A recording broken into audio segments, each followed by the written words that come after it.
Assalamualaikum warahmatullahi wabarakatuh. Baik, saya akan menjelaskan tentang ahli waris pengganti secara singkat dan semoga ini dapat kita pahami bersama. Dan saya harap teman-teman membaca referensi-referensi lainnya yang lebih komprehensif. Ahli waris pengganti, ini bagaimana pengertian dan ketentuan ahli waris pengganti itu ya. Jadi perlu kita ketahui bersama bahwa salah satu syarat kewarisan adalah hidupnya ahli waris. Jadi kalau ahli waris itu sudah meninggal dunia, maka yang dapat mewarisi harta peninggalannya adalah anak-anaknya yang masih hidup ya. Jika di antara anak-anaknya yang meninggal terlebih dahulu daripada pewarisnya atau muwaris, maka ia sesungguhnya tidak berhak mendapatkan bagiannya. Ya. Jadi anak-anak dari anak yang meninggal dunia terlebih dahulu sebagai cucu dari muwaris juga tidak berhak menerima warisan karena terhalang oleh paman-pamannya. Demikianlah ketentuan yang disepakati oleh jumhur ulama atau mayoritas ulama. Jadi begitu ya. Jadi secara umum ya bahwa syaratnya ahli waris itu adalah ahli warisnya masih hidup ya. Kalau ahli warisnya itu sudah meninggal ya maka tidak dapat bagian gitu ya, tidak dapat bagian atau sudah tidak mendapatkan bagian waris dari warisnya ya. Misalkan ini dicontohkan warisnya ya meninggal atau ahli warisnya ahli warisnya meninggal lebih dahulu daripada muwaris ya. Tetapi ahli waris yang meninggal lebih dahulu itu memiliki anak ya. Maka ini tidak mendapatkan bagian gitu ya.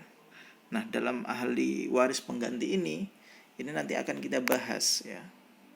Bagaimana nanti anak-anak dari ahli waris yang sudah terlebih dahulu meninggal itu dapat menerima bagian ya, menerima bagian waris bukan karena statusnya tetapi karena menggantikan posisi orang tuanya yang lebih dulu meninggal gitu ya, daripada pewaris ya gitu.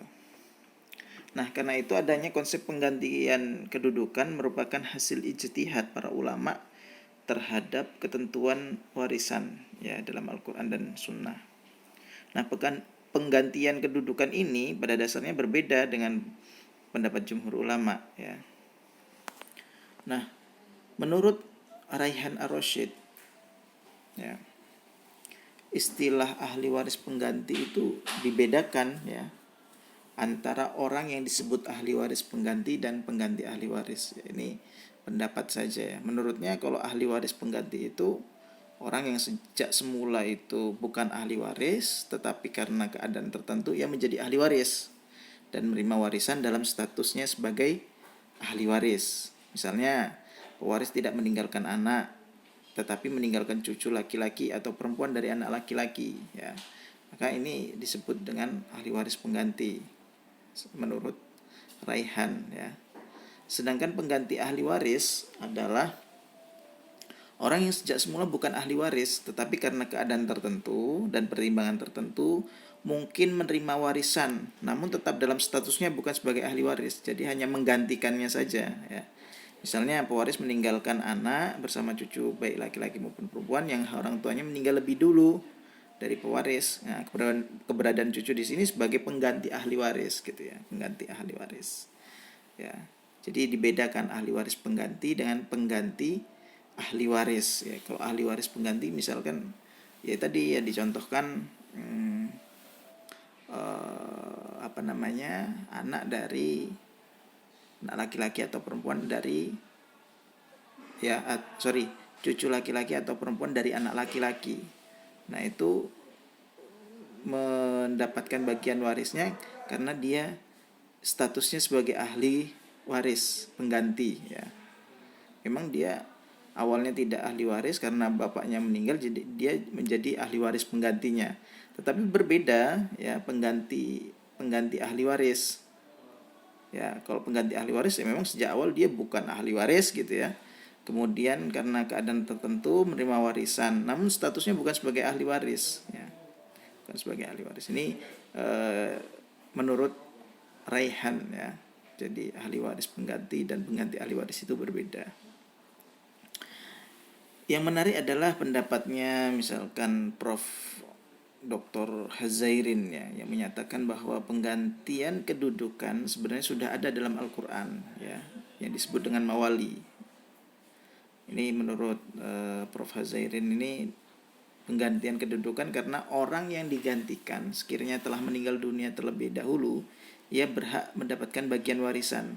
Nah, bagian warisan inilah yang akan diterima oleh ahli waris pengganti. Dengan alasan inilah, maka dengan konsep mawali, mereka diberi hak untuk mendapatkan bagian sebesar yang sedianya diterima oleh ahli waris yang digantikan atau mendahului meninggal dunia. Yang menurut Prof. Hazairin ini ya, menurut Prof. Hazairin ini sebenarnya konsep ahli waris pengganti ya, ahli waris pengganti ahli waris ini itu sudah ada konsepnya di dalam Al-Quran yang disebut dengan mawali gitu ya. Bukannya kok nggak ada. Nah, ini pendapatnya Prof. Hazairin. Mawali itu ya penggantian kedudukan gitu ya. Nah, masih menurut Prof. Hazairin, maksud mengadakan mawali untuk si fulan ialah bahwa bagian si fulan yang akan diperolehnya seandainya dia hidup dari harta peninggalannya itu dibagi-bagikan kepada mawalinya itu, bukan sebagai ahli warisnya, tetapi sebagai ahli waris bagi ibu atau ayahnya yang meninggalkan harta itu. Nah, dalam kompilasi hukum Islam memperkenalkan sistem kewarisan pengganti kedudukan dalam pasal 185, di mana ahli waris yang meninggal lebih dahulu daripada pewaris, maka kedudukannya dapat digantikan oleh anaknya, kecuali mereka yang tersebut dalam pasal 173 ya. Bagi ahli waris pengganti tidak boleh melebihi dari bagian ahli waris yang sederajat dengan yang digantikan. Nah, ini perlu dipahami ya. Jadi tampaknya pemikiran yang muncul di beberapa negara muslim di dunia ini dapat menerima dan berkepentingan untuk memperjuangkan hak warisan bagi ahli waris yang ditinggal mati terlebih dahulu oleh orang tuanya atau ahli waris yang menghubungkannya. Jadi ini berbeda dengan hukum kewarisan Islam yang selama ini berkembang di Indonesia, yang condong kepada fikih Syafi'iyah, di mana keberadaan ahli waris pengganti diposisikan sebagai dzawil arham. Nah, ini untuk memudahkan pemahaman ini saya sertakan bagan-bagan atau skema ahli waris ya. Diagram tentang penggantian kedudukan. Ya, jadi di sini misalkan ini muwarisnya ya, pewaris atau muwaris, ini pewaris ya. P itu pewaris, yang bundar ini perempuan, yang segitiga adalah laki-laki. Nah, ini mempunyai muwaris ini punya anak perempuan 2 ya, misalkan begitu.